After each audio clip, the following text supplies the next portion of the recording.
Sa likod ng maskara, akala may astig. Naglalakad sa kaya tila ba'y may malaking dik. Sa isip niya siya'y tunay na hari, pero sa bawat hakbang siya'y parang nagiging junkie. Laging di malabo, buhos sablay ang galaw. Sa CCTV siya'y malinaw, nakitang-kita. Wow, walang utak, walang diskarte. Bobong kriminal, anong nangyari? Bobong kriminal, bakit ka ganyan?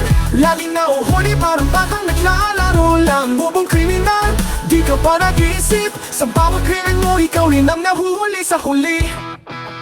Sa pagtakas niya'y lagi siya nadadapa. Hindi pa man nagsisimula, siya na'y natutumba. Pag nagtatago, palaging sa mali. Kaya madaling matatuan, parang asong galalang sa tabi. Sa pulis siya kilala na para pang best friend. Sa dami ng beses na nahuli siya frequent guest sa kulungan. Walang utak, walang diskarte. Bobong kriminal, anong nangyari? Bobong kriminal, bakit ka ganyan? Laging nahuhuli, parang batang naglalaro lang. Bobong kriminal, di ka pa nag-iisip. Sa bawat krimen mo, ikaw rin ang nahuhuli sa huli. Bobong kriminal, di ka pa nag-iisip. Bobong kriminal, anong nangyari? Bobong kriminal, bakit ka ganyan? Laging nahuhuli, parang batang naglalaro lang.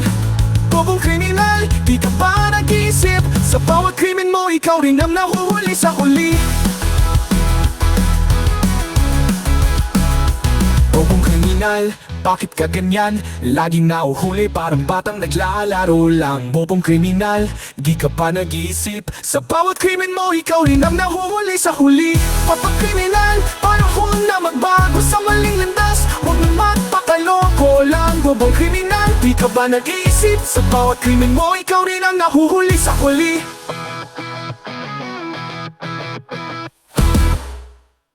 Yon, yan. So dito sa video na to, may napansin ako kay Direk Freddy na pag ayaw niya sa isang tao,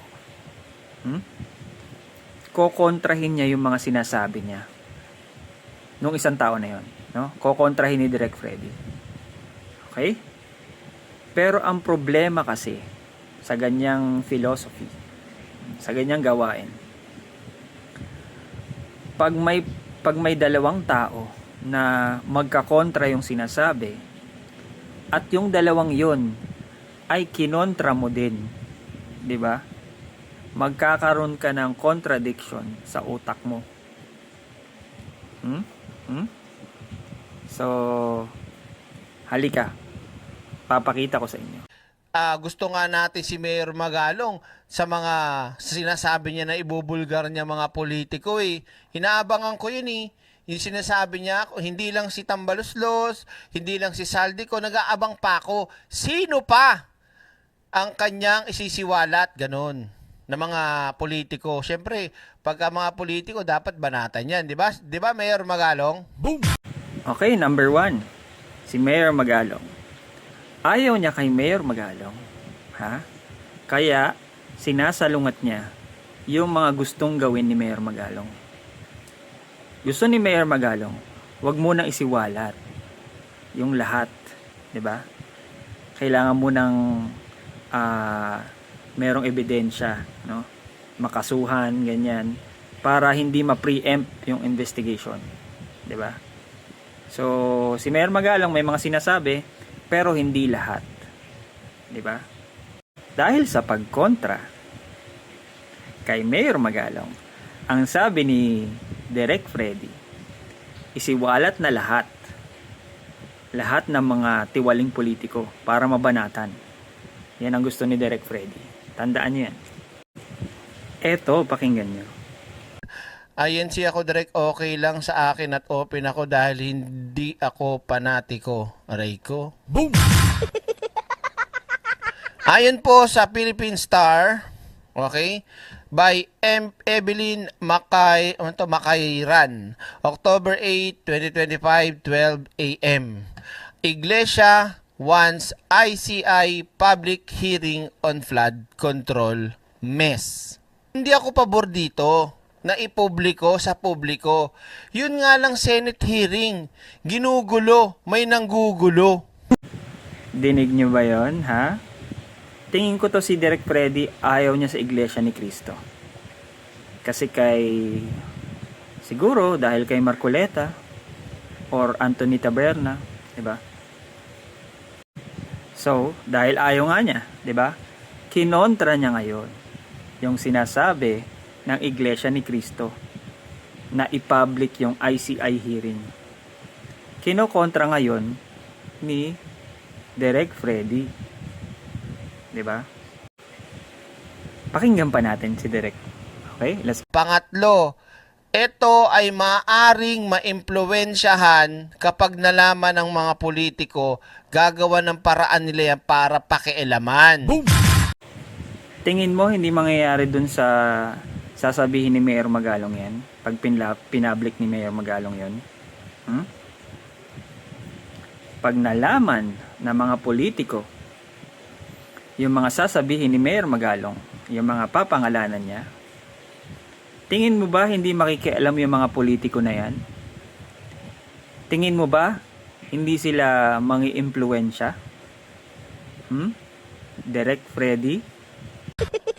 Kaya maganda talaga kung ano to na itinayong independent ni Pangulong Bongbong Marcos, yun na yun. Hoy, Julul Freddy. Nagkakaroon ka ng contradiction sa utak mo. Yung kay Mayor Magalong, gusto mo isiwalat niya.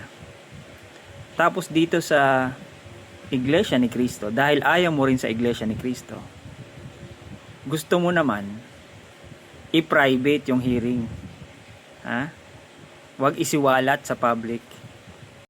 Para maging consistent ka sa sinasabi mo kay Mayor Magalong, dapat pabor ka sa sinasabi ng Iglesia ni Cristo na i-public yung ICI hearing. Pag ganon, consistent ka. Ito na yung sinabi kong problema sa ganyang behavior.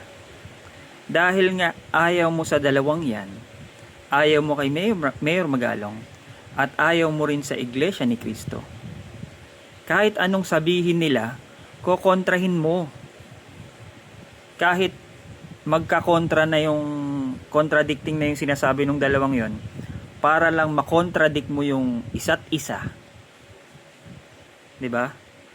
Kokontrahin mo, so magkakaroon ka ng contradiction yan. Frederick, alam mo ba yan? Syempre hindi, bobo ka eh. Yan ang problema, pag daldal ka ng daldal, hindi ka nag-iisip. Tapos syempre ang dami mo ng live, hindi mo na alam yung sinabi mo nung una. Diba? Hindi mo na alam, hindi mo na matandaan. So yun lang guys, tapusin na natin dito yung video. Kasi 2:00 na ng madaling araw dito. Nag-e-edit pa ako. So yun, sana nagustuhan nyo. Yun lang guys. Good morning and God bless.